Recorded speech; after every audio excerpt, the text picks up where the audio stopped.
تعالوا نعمل مع بعض بقى النهارده أحلى مخلل لفت، بجد ده أوانه وده وقته، وبجد حلو جدا هيعجبكم جدا.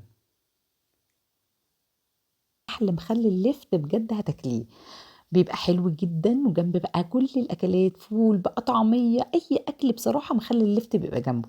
تعالوا نشوف، بسم الله الرحمن الرحيم، نسمي الله ونصلي على الرسول عليه أفضل الصلاة والسلام، ونشوف طريقتنا إيه. طبعا معايا انا جبت هنا 4 كيلو من اللفت.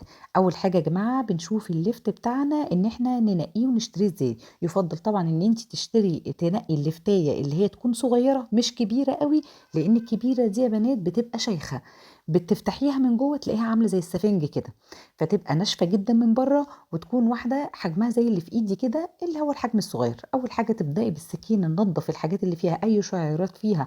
طبعا التينه دي احنا لسه عن مرحله الغسل، بس بفهمك هنا طبعا انت ما تقشريش القشره اللي بره. القشره اللي بره حلوه جدا، ما تقشرهاش طبعا. احنا بس بننضفها من اي الشعر، الحاجات اللي هي الشعر بالطينه، الحاجات ديت. والطينه طبعا تحت الحنفيه. بصي بقى تمسكيها وتقعدي تدعكيها، او لو عندك ليفه مخصوصه لغسيل الخضار تقعدي بقى وبالفرشه وبصي اغسليها كويس جدا. انا هنا طبعا، والعروق طبعا في ناس طبعا بتحب العروق، انا دايما لازم احب يعني اعمل شويه عروق كده مع اللفت، بحبهم جدا، بيبقوا تحفه جدا. برضو تغسليه كويس جدا من اي طينه جواه. بصي بوريكي النهار ان انا رحت غسلته ونضفته كويس جدا. شايفين اي حاجه فيه اي طينه، حتى العروق بتاعتي من جوه كده تمسكيها وتغسليها كويس جدا، لانها بتبقى شايله طينه جواها. شايفين؟ بس كده نبدا بقى نجهزه ونقطعه. هنا بقى بعد يا بنات اما جيت هقطعه، لو عندك القطاعه بتاعه اللفت اللي هي المشرشره دي تمام، ما عندكيش عادي جدا مفيش مشكله، دايما بقطعه بالسكينه مفيش مشكله خالص. بس هو يعني بنقول ايه، ان هو بيدينا شكل يعني. اي حد بقى هنشوف مع بعض ايه المشاكل اللي بتقابلنا في اللفت. ويا ريت تسيبوا لي في التعليقات يا بنات، لو عجبكم الفيديو طبعا لايك وشير للفيديو، واشتراك في صفحتي او اشتراك في القناه. ونشوف بقى مع بعض كل واحده طريقتها في تخليل اللفت ايه. هنا بقطع، بصي يعني يراعى جدا ان انت تقطعي قطع صغيره، القطع اللي انت تحبيها قطعيها عشانها.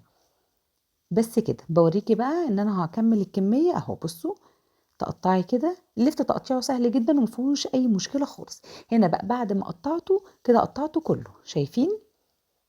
بصوا بقى هنبدا نعمل مع بعض ايه. انا طبعا هبدا دلوقتي هحط، بصوا انا قسمت الكميه عشان اعرف بس اقلبها في الملح. هجيب معلقه كبيره من الملح، هنسيبه في الملح. الملح طبعا تسيبيه، ممكن تعمليه الخطوة دي من بالليل لغاية الصبح. انا سبته بصراحة ساعتين ساعتين على جنب كده، او 3 ساعات، من ساعتين ل3 ساعات.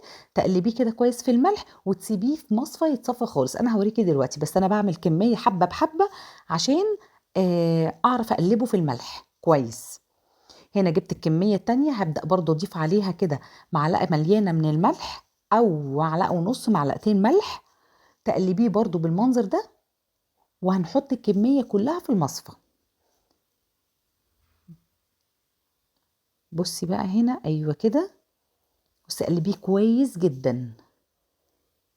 بعد ما حطيت الكميه كلها حطي بقى تحتها طبق عشان تنزلك الخطوه دي، بتنزلك تسحبلك اي مراره، لو في اي مراره في اللفت ولا حاجه.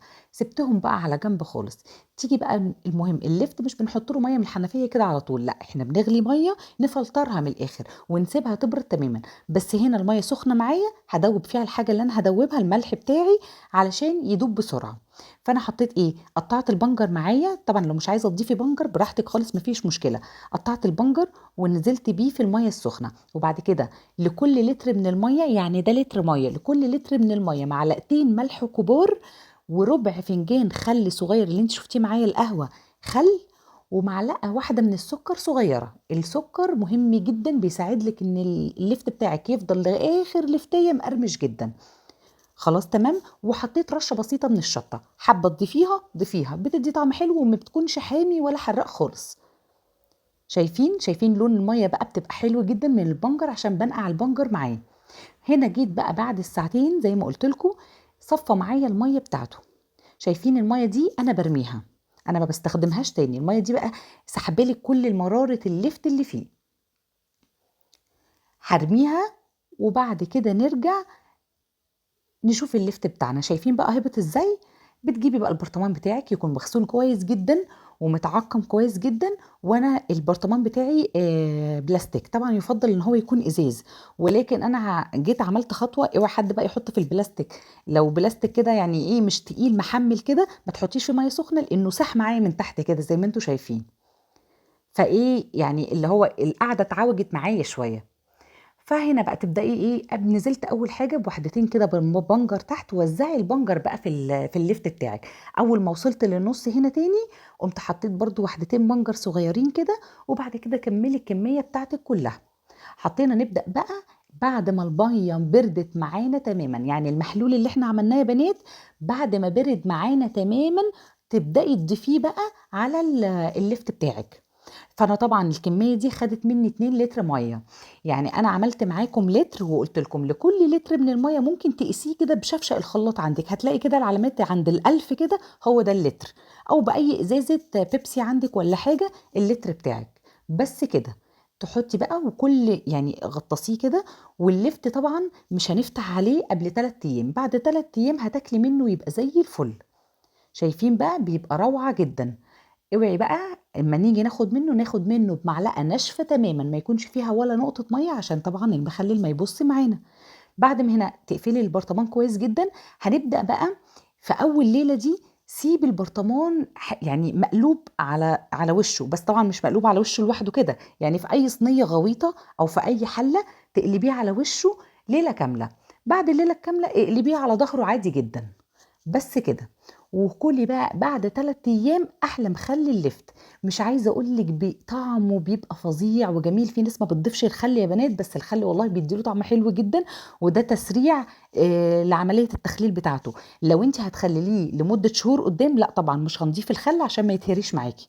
يعني لو انت عايزه تخلليه لسه بعد شهر ونص لرمضان ان شاء الله، او بعديها كمان، لا ما تحطيش خل، المحلول بس. اتمنى يكون الفيديو